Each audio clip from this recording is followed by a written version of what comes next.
Thank you very much.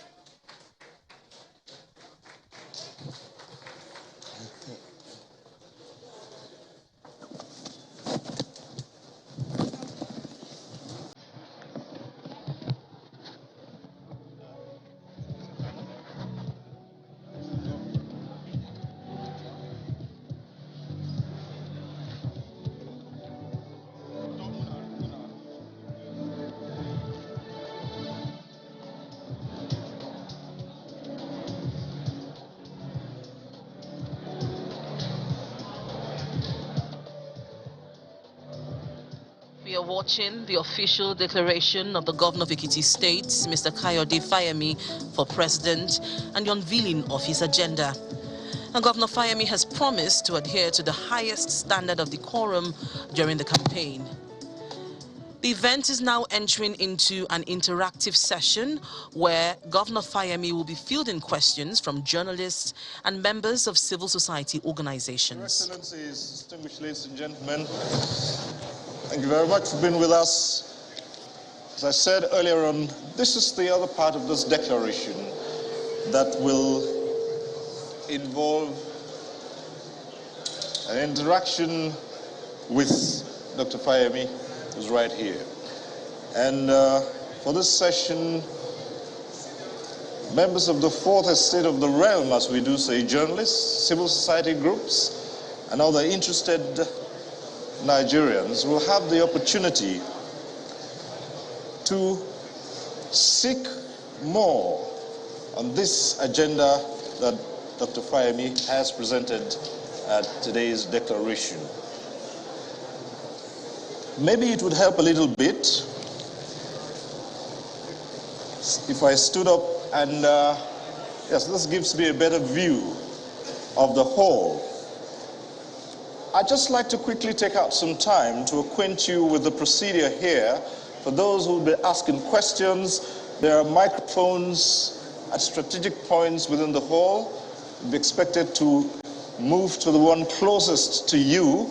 And for those who will be asking the questions, we'd like to encourage you to be very brief, to go straight to the point. Please do not bother about what has come to be known in our country as protocol.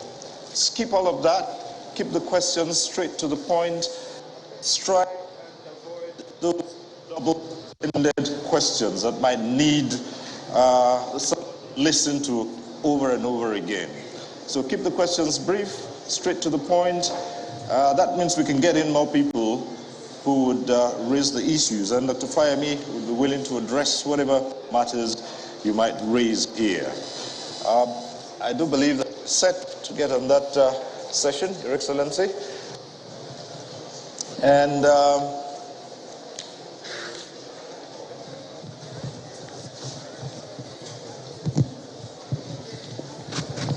yes, if we are set, we would commence. And please remember to introduce yourself and what medium you represent or what society you represent. That would make it a lot easier for us to know who is. So we'll start off from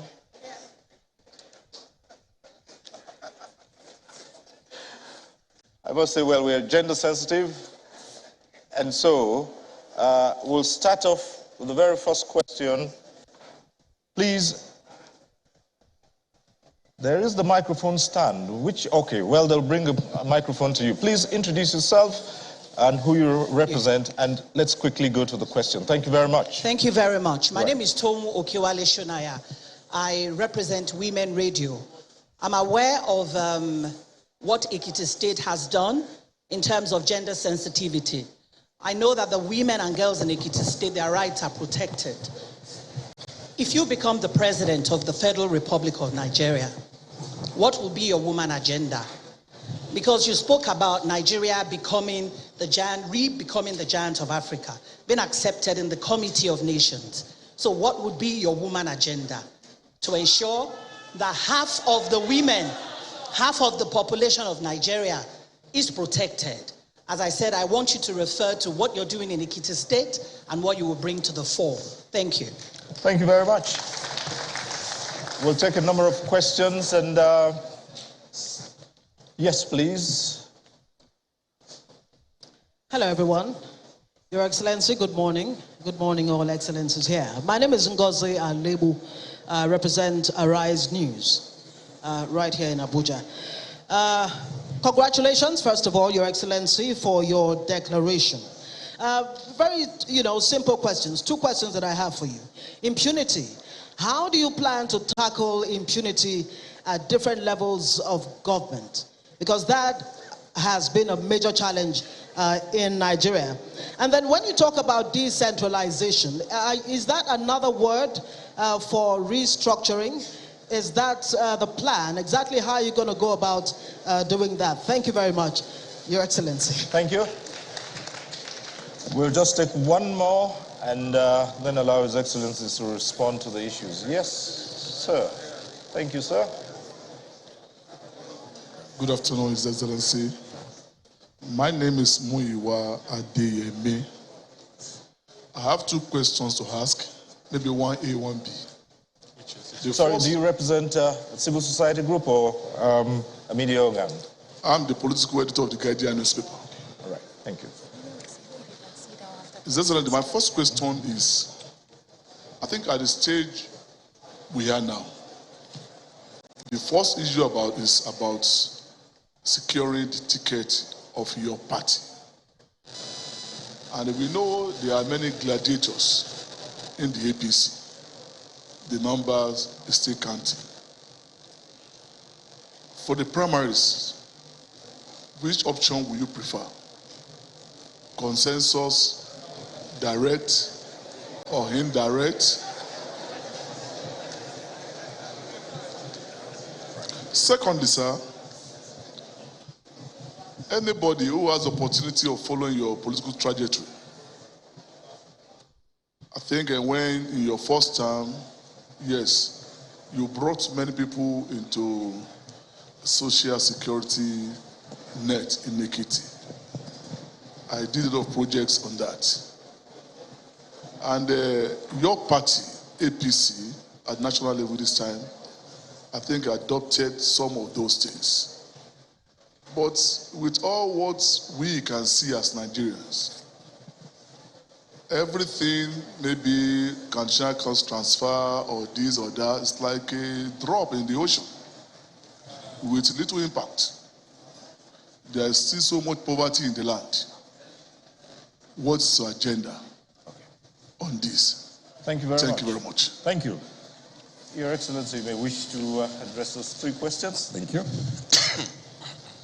Thank you. Thank you very much, Cyril. And let me also thank those who have asked these questions.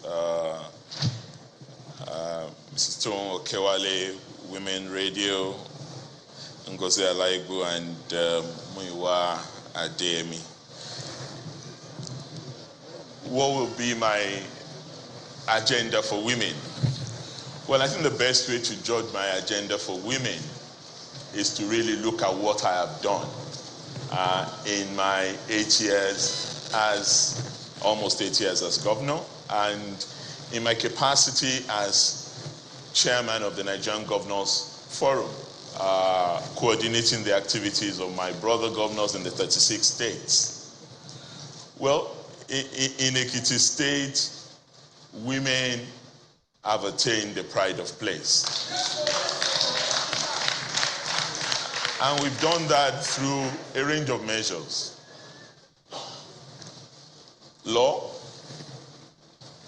policies, and programs.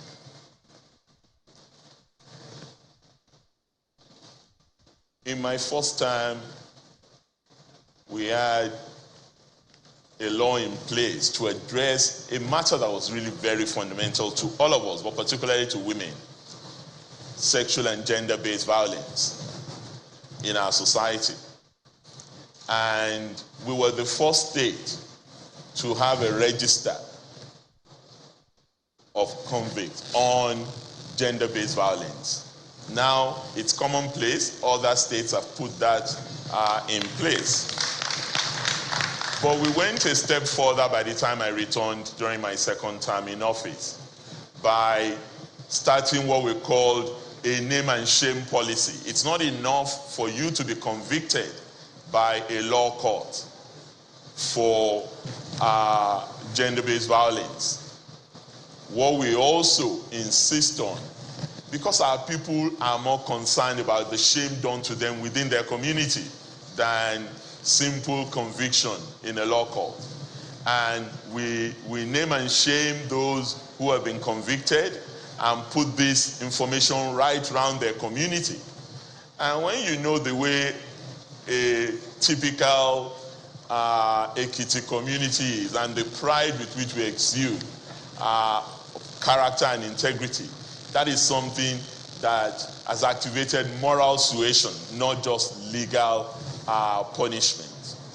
But beyond that, we have also taken steps against female genital mutilation, for example, by prohibiting it, expanding the law on violence against Persons Prohibition Act. But we've done this in Ekiti State. But in addition, in my capacity as the chairman of the Nigerian Governors Forum, we declared in 2020, on June 10, 2020, we declared an emergency against sexual and gender-based violence in all the 36 states of the country. At the time we did this, only 14 states had signed up to the VAP Act in Nigeria. Today, 30 states have signed up to the VAP Act. In Ekiti State, we have a law, not just a policy, of insisting our parliament, the Speaker of the Ekiti State House of Assembly is here, and I must commend him and all members for that. They worked with us and passed a law granting 35% positions, both appointment and elected. And that's a tough call in politics. It's still not where we want to be. It's still not parity with the population of women in the entire space, but it's a significant step. If you consider the difficulty our national parliament has had in putting the same law in place, you would understand how much distance we have traveled in Ekiti. We have not just put laws in place against sexual and gender-based violence, we've also put provisions in place in our healthcare system. We have a sexual assault referral center with all range of psychological, psychosocial, and medical support for victims of sexual assault and gender-based violence. But we also have a range of empowerment schemes, particularly for our women, because it's not enough to have laws in place. Gender violence, discrimination against women is often about power relations. Who has power? Who wants to control?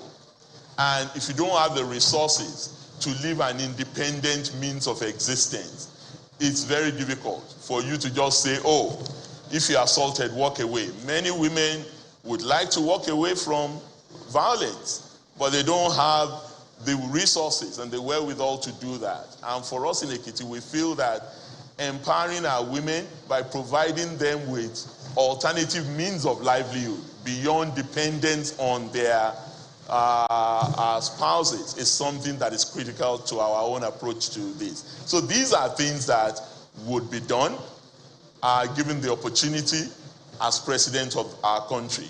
And a lot of those things that we've done has now been escalated by virtue of the fact that I hold the position as chair of our governors. And many of our states are putting up a lot in that regard. Finally, you cannot talk about empowerment and about protection of women without education of our girl child. So for us in Ekiti, we are very passionate about that. We have not only free, but compulsory education for all the girls child right up to senior secondary school 3 in our state. And we also have other means of supporting our women. You may be aware we have a female head of service. In my first term, I had 2 female deputy governors. this time around, because we're also sensitive about the elderly. The elderly won the argument, and I got a deputy governor who is a representative of the elderly in Ekiti State. But from what is happening, I see that the women folk have won the argument again. My successor in office, by God's grace, is going to have a female deputy governor. So we're on our way to having the first governor of Nigeria who is female in Ekiti State. Those are aspects of what we would do, policies, laws, as well as programs that would enable women to come into their own in our society. Ngozi, impunity, this is a serious issue. There are a number of dimensions to the impunity that subsist in our country. I always say something that as a leader, it's not enough to be competent, particularly in Nigeria. It's also not enough to be committed and compassionate. What is often lacking in Nigeria in the leadership is the courage to do that which is right, to take on forces who consider themselves principalities, people who believe that they are the owners of this country, and then do whatever they like, and believe that the law cannot catch up with them. We will not be arbitrary, but we would be very, very finicky about upholding the rule of law and access to justice for all Nigerians. I think that is the first thing to deal with on questions of impunity. But there are different levels of impunity.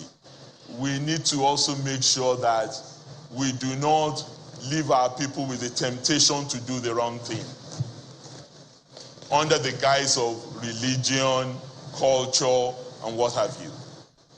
We must at all times be ceaseless advocates of citizens' rights, as well as responsibilities. Because when you have rights, you also have responsibilities as citizens in the country, and we must uphold that. Finally, impunity reigns because our judicial system is decrepit. The entire justice sector system in our country is problematic. If you look at the journey from investigation of a crime to conviction of a crime, you would have forgotten that the person actually committed the crime. And I think swift delivery of justice, access to justice, accountability in society are things that we need to pay significant attention to. And we need to also support our judicial officers so that we will not again tempt them to resort to other means of, misbehaving because the state has not taken on its own responsibility in terms of remuneration, in terms of support for the work of our judicial officers. Is decentralization another word for restructuring? Not exactly. One thing that I have seen in the course of being a politician is that words matter to our people. Symbols are important. Sometimes they tend to override substance. And restructuring means different things to different people in Nigeria. Decentralization that I talked about is an administrative mechanism that ensures that we have an inclusive society. And as I said in my speech, government moves nearer to the citizens. That is simply what decentralization is. It gives for greater accountability. It gives for greater access to the citizens. It promotes inclusiveness and ownership by all and sundry. And it does not create a them and us. 90% of Nigerians, they don't know where Abuja is. They've never been. They hear about it. That some people are in Abuja who take decisions on their behalf. Is that democracy? We have to ask ourselves that question. How many of us vote in an election in Nigeria? Averagely 30%. And yet, access is not provided for citizens. If we have decentralized governance, it will provide that. And now, I'm not saying that decentralization would necessarily eliminate all forms of corruption in society. No, we have seen challenges. in local environment. But it would give the citizens greater access to those in authority, rather than hoping that one day they will have the chance to go to Abuja to see the people who are presiding over the affairs of the state. And that is why, for me, decentralization is a sine qua non for efficiency of government. Right.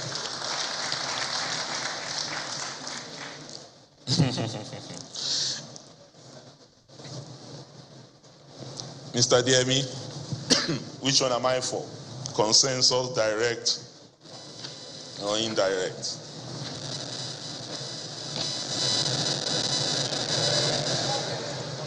I'm adjusting myself. Well, let me start with the constitution of our party. The constitution of the All Progressives Congress says that mode of primary can either be direct, indirect, or consensus. Now we have an electoral act that says for us to have consensus, all players must sign up to it. For me, really, yes, we have a lot of people who have expressed an interest. And I think we must commend the party for being so popular to attract this caliber of Nigerians offering their services to the country. I think for me, Nigerians, we also must feel the pulse of our people, the citizens of Nigeria. I believe from all my travels around the country over the last 1 month, I believe both inside our party and even outside the party, the sentiment would appear to be for anything but consensus. But that is because people want to have a say. And don't forget, we have a president who has been an advocate for bottom-up political practice. President Buhari is known for his passion for every member of the party having a say in the decision that affects all of them. So in that sense, I have no problem staking a claim to a primary process, whether it's indirect or direct. I don't have a problem with that, and my preference would be for either of that, because it will give us an opportunity to engage Nigerians, to share further details of the snippets I have just articulated in my agenda for Nigeria, and to give party members the opportunity to decide on the basis of the program that we have offered. And I'm reasonably confident that I'll carry the day in that context. Thank you very much, Your Excellency. Distinguished ladies and gentlemen, perhaps to make this a lot easier and smoother and faster as well, we would adopt this next method. This is being transmitted live, and as you all know, television time is very expensive, and we must keep within the allotted time. So let me go straight and ask Benga Aruleba, who's in here from the AIT, to please step up and ask his question. And yes, and we would appreciate if you kept the question straight to the point and very brief. Thank you. Okay. Oh, okay. Sorry. Okay. I have your mic.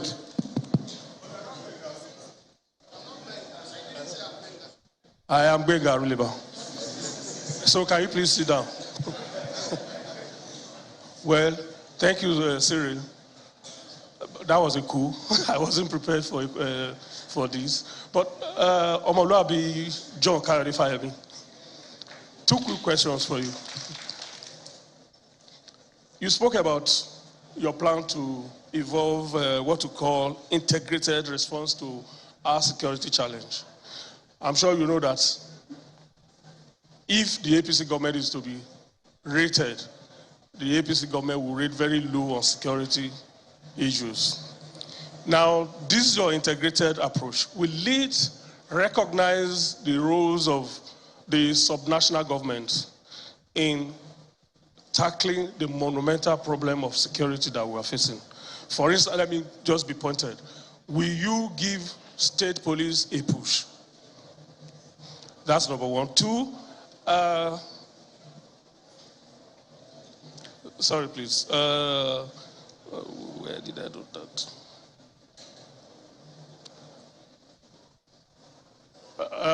With your declaration now, if my statistics are correct, there are about 4 APC governors now that have indicated interest in taking over from President Muhammadu Buhari, and that number of ministers as well. Does this say something about something fundamentally not right within the APC?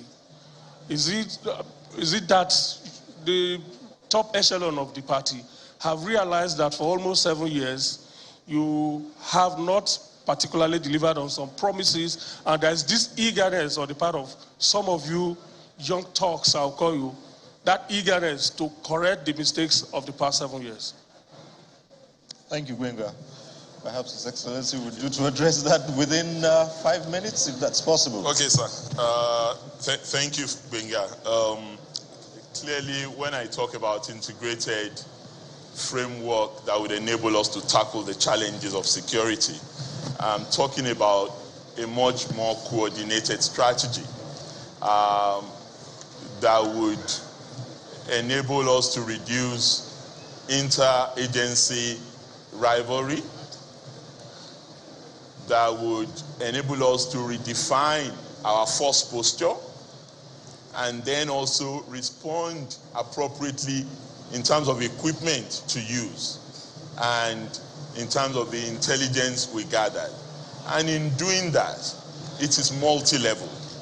It's not just federal, it's not just state, it's not just local. It would have to involve all elements of that. If that is what you are calling state police, I don't call it state police, I call it multi-level policing that would accommodate the range of needs in the country, because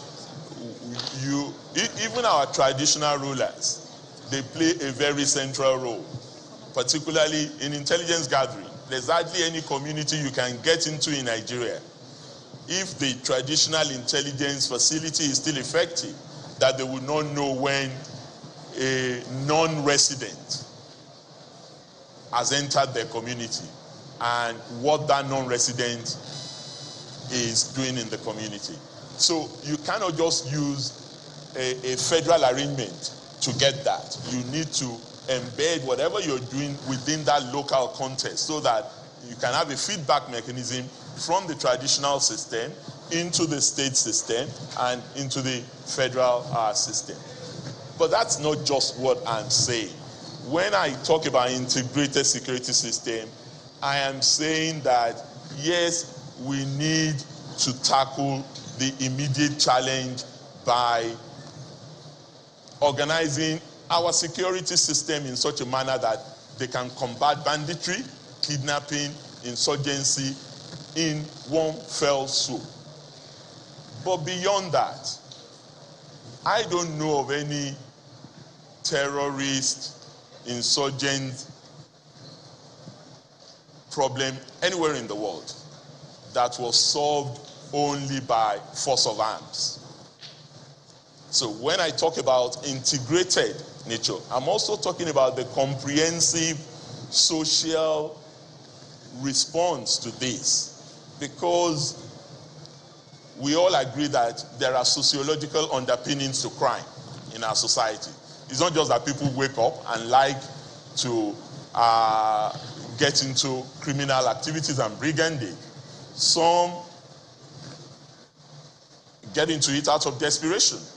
Some get into it out of ignorance. So we need to tackle the forces of ignorance, the forces of hunger, the forces of inequality in our society, responsible for these broader challenges, as important as it is to tackle it militarily and via effective policing. That would have to go side by side, a comprehensive, if you like, Marshall Reconstruction Program. Let me be practical. The the Northeast, interestingly, has witnessed a significant reduction in insurgency. All commendation to the current administration. But we have also witnessed almost simultaneously an upsurge in the Northwest of criminal activities. And there seems to be an inextricable link between those responsible for Boko Haram and ISWA and those that are involved in banditry. So we need to have a clearer understanding of the security complex and then look at how they're fighting. Take the Northwest. Huge savannas with communities much farther apart in plain lands. That tells you that you need forces that are more mobile, maybe with gunships mounted, because the insurgents themselves, the bandits, that is why they come in droves on motorcycles, because they cannot walk all those distances. And if you're going to respond to them, you need to respond to them not with tanks, but with more mobile vehicles that would enable you to take them on in broad daylight, because it's plain lands most of the time. You also need better intelligence, but you most importantly need technology, drone technology, satellite technology that would give you all the necessary information in order to tackle these people. Oh, thank you so much. So he also asked about APC governors. I think you should commend APC governors, Mr. Rileba. If you have 4 APC governors that are running, I hope maybe more would even still come. We don't know. But I don't even know the 4 that you are referring to. But the important point to make is that we are genuinely concerned about building on the gains of this administration and addressing the gaps that we have seen. That, for me, must be the way to address it. Thank you very much, Your Excellency. Unfortunately, because we're hard pressed for time, we might not be able to take as many questions as we would want to. So we have sorry, space. I think you have. Well, I have your microphone. Well, thank you so much. But the man who had your mic. Yes, we well, might. But I can also answer your questions outside of this. Yes. Place, if you would like me to, if time is already up. Yes, thank you very much. We would need to streamline things. There's going to be an opportunity to ask more questions out there at the foyer or during lunch. Would like to crave your indulgence to bear with us at this point in time. We're hard pressed for time. But there's just one more we would want to take here, and this is from civil society groups, Ezenwa Wagu.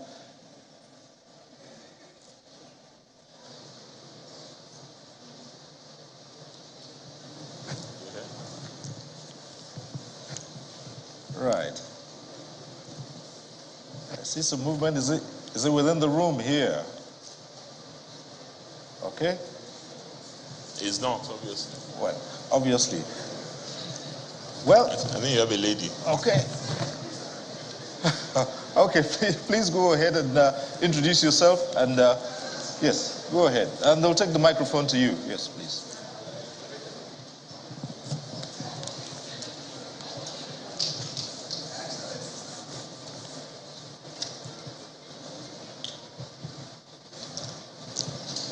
Governor Fayemi, you are welcome to FCT. I will not say if you become the president, but I will say in the mighty name of God. What I saw you reading now, I am convinced. You didn't look at any paper or any speech. I am impressed. And your wife, Erelu, I read the song, because of you, in my house from Monday to Sunday. Because of you, I congratulate you. Dr. Fayemi, please, our train was attacked around Kaduna, and you went to war school. You studied war. What advice have you given to our president to help us rescue those people in their hands? We are all here getting ready for 2023. And a lot of our children, they are in the forest with Boko Haram, terrorists, whatever they call them. Then number two, I don't have light 2 months now in my house. And I live in the heart of FCT, Apo Resettlement Center, opposite ShopRite. I will see Indians with light. I that went to Nigerian independence 1960, I will not see light in my area. What will you do about that? Then, wait. Thank you very much. Please. Well, thank you. Thank you so much. Thank you very much. Excuse me, number three, sir. I'm sorry, sir. We'll take just 2 questions. Thank you. No, please, number 3, sir. Thank Employment. I have you. a son that left ABU Zaria 9 years now. He has no job. And you people have refused to retire a lot of permanent secretaries that reduce their age. Thank you. Thank you very much.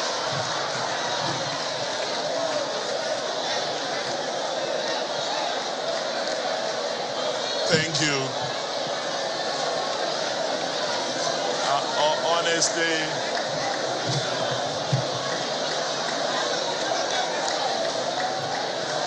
thank you very much. Thank you.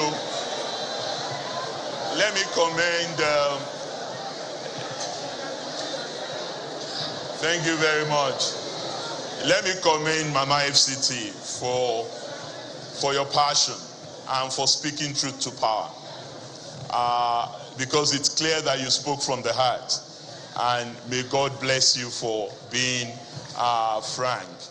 You asked 3 questions. What advice are we giving our president? First, let me say that maybe because I'm privy to some things that may not be easy to reveal publicly. The president of Nigeria, President Buhari, is really, really doing a lot on security. Yes, you are interested more in outcome rather than input, but there is a lot that the government is doing that the government cannot even talk about at times. However, there are also areas of impediments that we need to tackle quickly. If you ask me, and I've had cause to share some of this with our principal officers in the security sector, given my background that you spoke about. First, this country was able to recruit in an emergency manner. In 1967, it moved from an army of 10,000 to 250,000 within a space of 1 year. Today, there are all sorts of bureaucratic impediments that are not allowing us to expand the men and women that we have in the armed forces and in the police. And we need to do that quickly. If we're not able to do that in the shortest possible time by clearing away those bureaucratic impediments, we need to bring on board our reserve elements who are still on duty. Our soldiers, even in retirement, they are on duty. Major generals, colonels, brigadiers, they are all over the place. Many of them would love to serve and help tackle this problem in the shortest possible, because it's a problem of men. We don't have enough people in uniform. And even the ones we have, they are undertaking police duties. There is no single state in this country today where you don't have military officers and soldiers patrolling on internal security issues. That's not the job of a soldier. Yes, sometimes you may need soldiers to act in aid to civil authority, but those are exceptional circumstances. We need to populate our police. Egypt is not even half of our population. We're 200 million people. Egypt has 1 million policemen. In Nigeria, we have, well, we always tell ourselves we have 350,000 policemen. 150,000 amongst them are doing VIP duties. So not only do we have to expand and turn maybe our schools during vacation, because part of the problems they have is training facilities. We may have to turn our schools during vacation to training camps for those that we want to bring into these forces, and do accelerated training for them so that we have more men in force. 2 is equipment. As I was talking about operating in a savannah environment, a new order of battle, a new force posture has to be developed by our military, because we are not fighting conventional war. What we're dealing with now is unconventional. More often than not, you don't even see the people that you're fighting. So you need to devise counter-insurgency, counter-terrorism measures that would go beyond infantry and other mainstream approaches to warfare, because we are at war. What happened in Kaduna on the train is an indication that we need to take immediate measures.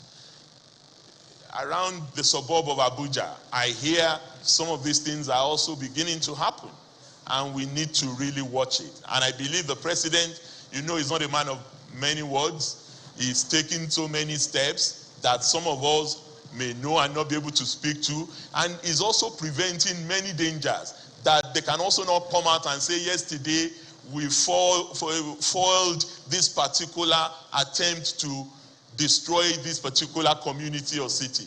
It's ongoing, and it's a continuous work in progress. We must really have faith, but we must take adequate steps on intelligence, on having better recruitment, and on equipment in order to address the issue that you've spoken about. Electricity, for me, I think the solution is it's time to do away with a national grid.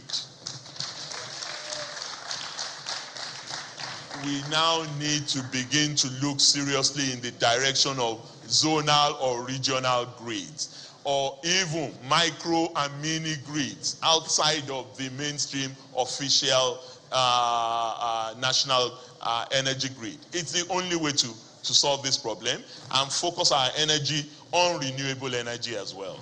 If we don't do that, it's band-aid or bullet wounds. This national grid is completely broken, and fixing it every day it crashes is a problem that we cannot easily tackle. On employment, I did speak to that, but for me, it is not the job of government to start focusing on employment, but it is our job to provide the enabling environment for private sector to thrive, for the agricultural sector to thrive, for the infrastructure sector that we have to create jobs. And there are so many jobs tied to these various critical segments of our economy. That is what we need to do, in addition to addressing questions of skills, because we talk about employment. Majority of our young people don't have the requisite skills to do the job that is necessary to do. We need innovation, we need creativity, we need technology, we need skills, in addition to providing the enabling environment to allow this to happen. Thank you very much. Thank you very much, Your Excellency. Well, distinguished ladies and gentlemen, as I said earlier on, we are hard pressed for time, and so we have to move on quickly to the next part of this declaration, and this will involve endorsements by a few of the dignitaries who are here, goodwill messages. But I must first set the parameters to say this will be done within the space of just 1 minute. And this is because of the constraints, time constraints that we do have. But first of all, let me seek the royal indulgence of His Royal Majesty Oba Gabriel Adejumo. Being a respecter of tradition, I do know that in most climes it is unheard of to ask or give directions to a royal father. So if my smattering knowledge of the Yoruba language doesn't fail me at this point, what I'm about to say is Owu Olenumi. So may I appeal to your Royal Majesty to keep the endorsement very short, within 1 minute. Thank you, Your Royal Majesty.